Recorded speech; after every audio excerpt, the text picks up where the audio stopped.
Iraqi Jews' history remains rather unknown in non-Jew cultural spheres. Starting during the Babylonian era in the 6th century BCE, they are being established for thousands of years until the Faruq pogrom.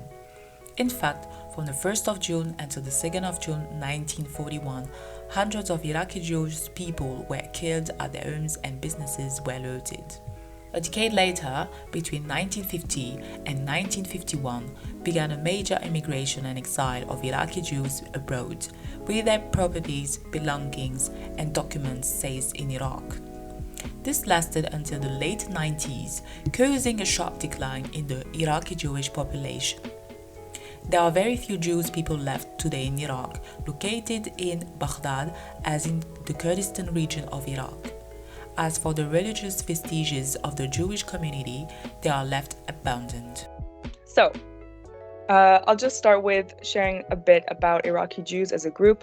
They were brought to Babylon around 2,500 years ago, and they've been there for a very long time, obviously, since before the Arab conquest, and they've become a very settled community within Iraq.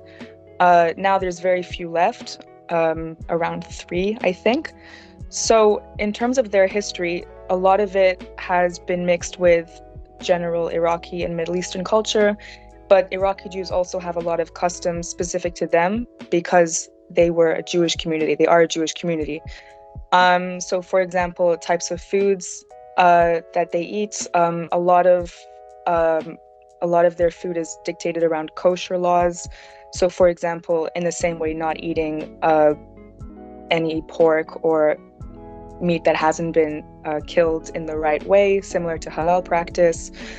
Jews also don't eat seafood. They wouldn't mix meat with dairy. So some of these kosher laws also dictated how they would eat. A lot of celebrations that Jews they hold belong to the Jewish religion. So having a different New Year, there's actually quite a few holidays that they would celebrate within themselves as a community. Things like a pre-wedding ceremony, the henna ceremony. There would also be a specific Jewish twist, a little bit more geared towards like the evil eye, incorporating Hebrew prayers. So in a way, there was always a lot of similarities with other Middle Eastern groups, but they held on to these specific Jewish rituals and practices which defined them throughout this whole time. Just another example, there's a very famous dish which is very Iraqi Jewish, one of my favorites.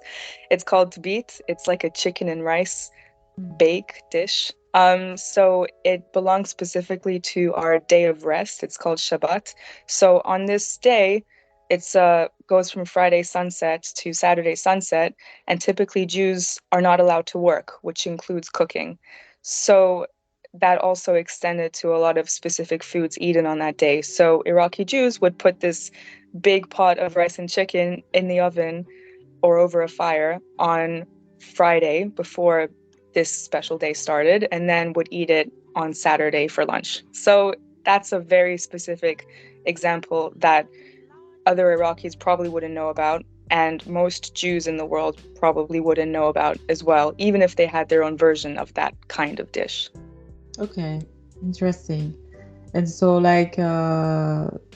how does it like influence your daily life, the Iraqi Jews culture? Like, do you eat, for example, like the meat that you mentioned, and do you like celebrate like the Jewish New Year, or like how does it influence your daily life? So one really exciting thing about London, it's a very big, very multicultural city. There is a Jewish community here, but the Jewish community in London is very Anglo-focused. Most Jews here are English and by default of Eastern European descent. And you do have pockets of other communities. So you've got some Iraqis, Moroccans, Yemeni Jews, but there's very little representation for those communities here. Most of the Jews who were expelled from the Middle East within the 20th century, and this was around 850,000 Jews, most of these Jews did go to Israel. So the communities who then ended up in other countries are very small, less represented, and I think it's been harder than for young people growing up outside of that, um, outside of the Middle East, you could say, Mm. to feel that connection. Yeah. So I've always in some way been connected to the Jewish community here, and always in some way been connected to the Middle Eastern community here, which is also very diverse, which is really exciting. But not until more recently did I notice that there was a lack of representation for specifically Mizrahi Jews to feel Mm. both Jewish and Middle Eastern in the same space. So, for example, a lot of Jews I'll meet won't know that much about Iraqis. They might not necessarily be interested. But that just, I also think, is because there hasn't been enough dialogue around who we are. And in the same way, in a lot of Middle Eastern spaces, um, I think it sometimes is it's challenging because, again, we're not we're not as known about that Mhm. there were Jews and so many Jews in the Middle East, even a generation ago. And sometimes it is more, um, you feel a little bit less safe to say that you are Jewish, Mhm. and you need to be careful maybe what you say to whom. So sometimes it feels really comforting to know that there are people talking about and interested in Mizrahi Jews, because there's just not enough conversation around it. Yeah, how would you define like Mizrahi, and then if like what's the difference when you say like Mizrahi and when you say Iraqi Jewish or Iraqi Jews? Yeah. So there have historically been Jewish communities throughout the Middle East and North Africa for many hundreds, few thousand years.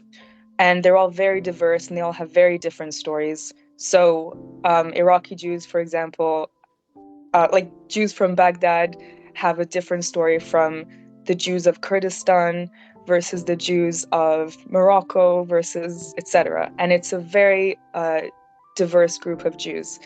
So the term Mizrahi literally translates to Eastern. So Jews who came from the East, who did not come from Eastern Europe, for example, who came from the Middle East and North Africa, they're called Mizrahi, and it's a bit of an umbrella term, and it doesn't necessarily define, what type of Mizrahi you are, but it does differentiate the Jews who came from this part of the world versus Jews who could have come from, let's say, Russia or Germany, etc. So that's what Mizrahi means. Okay. No, yeah, I think yeah, it's interesting because I was reading like before an article. It was about like it was saying like how Mizrahi Jews reconnect with their heritage in Israel, and there was like someone saying, okay, but for me the term Mizrahi is like an umbrella. It doesn't. It's not really relevant for me. I'm more Yeah. identified ethnically as is it as a Babylonian or as a Baghdadi. That's what he said because he was from Iraq. So I found it interesting to see that perspective. Yeah. And I kind of agree, because I think it's easy to say Mizrahi, but it doesn't really explain Mm. anything about your culture. But it does differentiate you from European Jews, which, for some people is important. So I think another thing, maybe what's kind of difficult with classifying us, is Mizrahi explains both Jewish and, let's say, Middle Eastern. But Mhm. sometimes Mizrahi Jews have been referred to as Arab Jews, which is not historically correct, because they were present in the Middle East before Arabs came there. So probably it's like one of the few terms that helps categorize them a bit Mhm. more efficiently, but as you read, like, it doesn't do justice to Yeah, where those Jews actually come from. yeah. So yeah. I was wondering, like, how do you, like, how was it for you, like, growing up in London? Like, how can you, I don't know, like, is there any way you were like navigating and you can like maybe like feeling a sense of safety, or how did you learn to have that, or do you feel still like you have this sense of unsafety and insecurity? So how was it? Do you mean specifically as a Jew? Yes. I think it's always important to be mindful of where you are, who you're speaking to. And I think as a Jew, it's kind of rooted in us to be careful how things are presented, because there's always this, I guess, stigma, something attaching us. I do feel increasingly, I can see there are more and more young Jews who do live in the same areas, go to the same schools, end up in the same jobs, and it can become more of an insular type of community. Is that the word? And for me, for example, I didn't grow up in that Jewish bubble, which is what I would call it, in some part in this part of London.